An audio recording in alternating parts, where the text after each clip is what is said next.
Hoy voy a hablar de... Buen día, hoy voy a hablar de colon por enema con técnica de doble contraste. Como objetivos para esta clase me propuse repasar la anatomía del colon, describir la técnica de colon por enema con doble contraste y conocer la semiología del estudio normal y desarrollar las principales malformaciones congénitas que se pueden ver, evaluar a través de este estudio.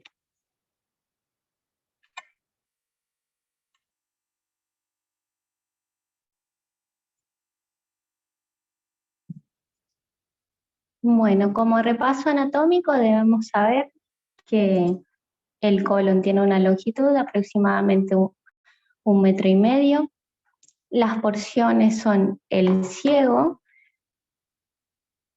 que se ubica, no puedo encontrar el cursor, que se ubica en la fosa ilíaca derecha y ahí también se encuentra el apéndice cecal, el colon se continúa con el colon ascendente, el colon transverso, el descendente, el sigmoide, el recto y el conducto anal.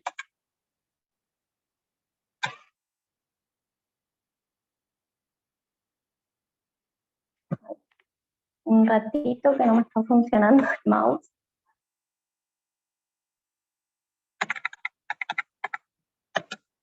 Ahí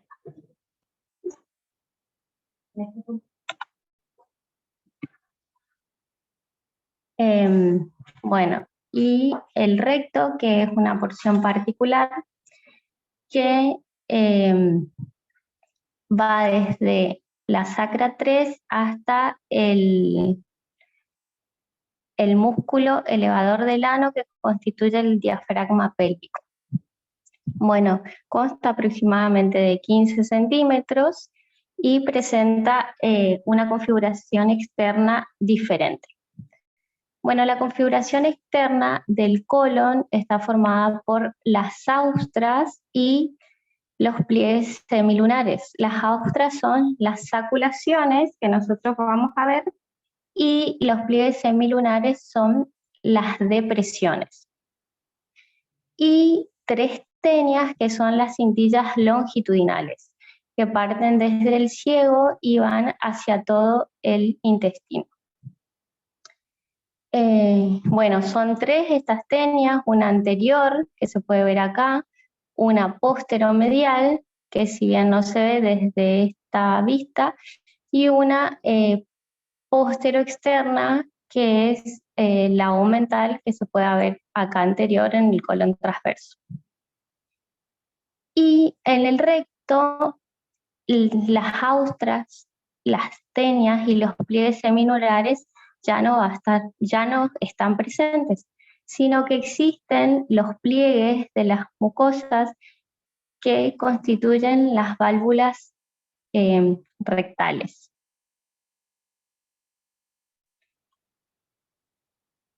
Bueno, el colon por enema consiste en la tinción de la mucosa colónica con una sustancia de contraste, que puede ser el sulfato de bario o un contraste iodado, y la distensión por medio de la insuflación de aire. Actualmente las indicaciones más comunes son una videocolonoscopia incompleta o contraindicaciones relativas a la misma, por ejemplo, en pacientes añosos con cardiopatías que no se pueden someter a la anestesia, o otra indicación es previo al cierre de la colostomía, y otros menos frecuentes son, por ejemplo, en pacientes jóvenes se le pide por cambios en el hábito evacuatorio o en la enfermedad de Chagas. Y otras pueden ser la sospecha de fístulas o perforaciones, que en ese caso utilizaríamos el contraste iodado, hidrosoluble. La preparación para este estudio consiste en una dieta escasa en residuos, una abundante ingesta de líquidos, laxantes, osmóticamente activos el día previo al examen y 5 minutos antes del examen se coloca un antiespasmódico, por ejemplo, la iosina. Y tenemos estos dos contrastes que nosotros utilizamos, el sulfato de bario, que es el indicado, y el contraste iodado en caso, como dije anteriormente, que se sospeche una perforación o los pacientes operados recientemente también se puede utilizar este contraste. El sulfato de bario viene así como muestra acá la imagen con el gastropack, digamos, que viene el sulfato de bario, el cañito de PVC con la pinza y la cánula. Este sulfato de bario se debe diluir en agua tibia, aproximadamente entre 150 a 200 mililitros de agua tibia, y agitar para evitar los grumos, y que esos grumos pueden entorpecer el estudio o incluso producir una falsa imagen también que ocurre en una mala preparación del paciente. Y acá tenemos las cánulas. Nosotros contamos con dos tipos de cánula. Esta es la descartable, que va directamente al caño de PVC, por donde se va a pasar el aire, o sea, tiene una única salida. Y después tenemos la otra cánula que tiene 3 salidas, una que es también el cañito de PVC, por donde va a entrar el contraste, también podemos pasar el aire. Otra que podemos pasar el aire con esta válvula que se ve acá, que es el aire de manera dosificada, y esta tercera salida que es para insuflar el balón, que evita que se filtre contraste y el aire a través del conducto anal. Y otra cosa que también utilizamos es la lidocaína en jalea, que es un anestésico local antes de la colocación de la cánula. Bueno, en un primer momento vamos a colocar al paciente en decúbito lateral izquierdo con las piernas flexionadas. Vamos a colocar la jalea en gel y vamos a introducir la cánula. Una vez que hacemos ese paso, colocamos al paciente en decúbito ventral y hacemos una mirada rápida de todo lo que sea el abdomen y posteriormente procedemos al pasaje del contraste. Mientras pasamos el contraste, vamos a ir evaluando la columna. Primero, por supuesto, vamos a ver el recto, después el sigma. Cuando estamos en el sigma, lo ideal es colocar al paciente en decúbito lateral izquierdo, que nos va a dar una vista mejor del colon sigmoides, y en caso de ver alguna anormalidad, hay que documentarla con una fotografía, ya que si pasamos el aire, esta anormalidad se puede perder. Bueno, se pasa el contraste hasta el ángulo esplénico, que en este caso lo tenemos anatómicamente invertido porque el paciente está en decúbito ventral.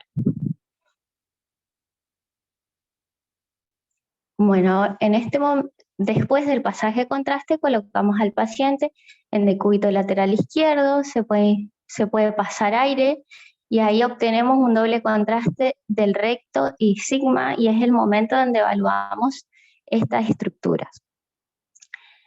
Realizamos una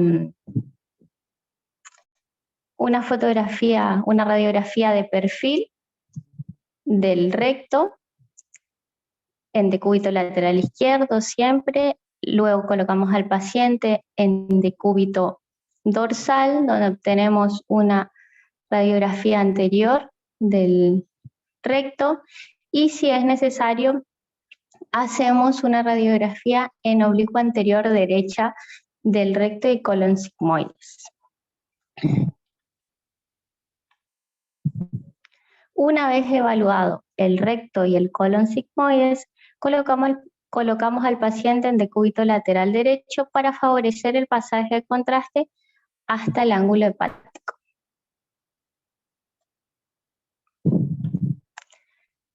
Luego que vemos que se pinta todo el ángulo, el colon hasta el ángulo hepático, que pasa el contraste, el resto del contraste, y si es necesario podemos incorporar más bario, colocamos la mesa en forma vertical.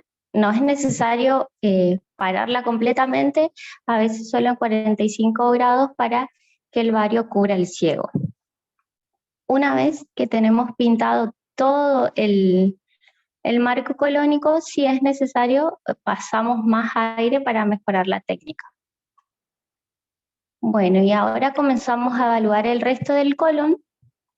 Colocamos al paciente en decúbito lateral derecho y oblicuamos hasta obtener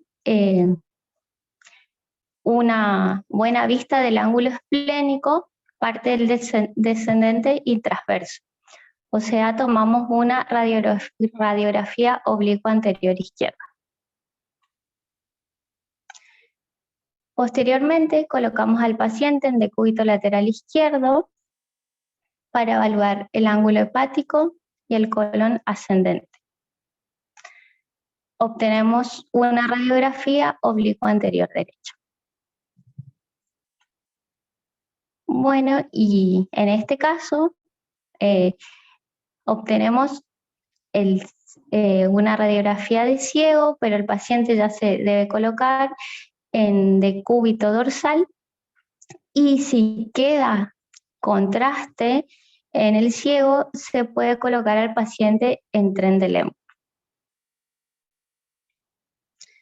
Y por último, en posición horizontal, con el paciente en decúbito dorsal, obtenemos la panorámica de abdomen.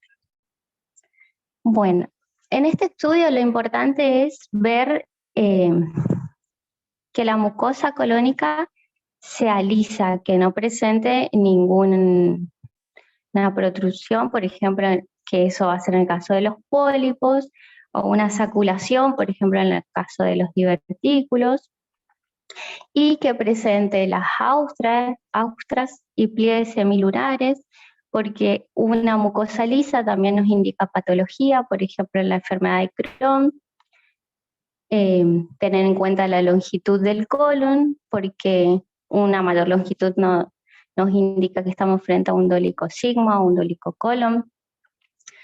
Un diámetro transverso aumentado que nos indicaría un megacolon, que eso no lo nombré, pero el diámetro transverso es mayor en el ciego, que va aproximadamente de 8 centímetros y va disminuyendo hasta los 5 centímetros de diámetro aproximadamente. Bueno, yo no me voy a detener en la patología colónica, solamente, digamos, voy a hablar de las malformaciones congénitas. Bueno, las malformaciones congénitas que se pueden evaluar mediante este método son la malrotación intestinal, el megacolon, también llamado enfermedad de Hirschsprung, y la atresia colónica.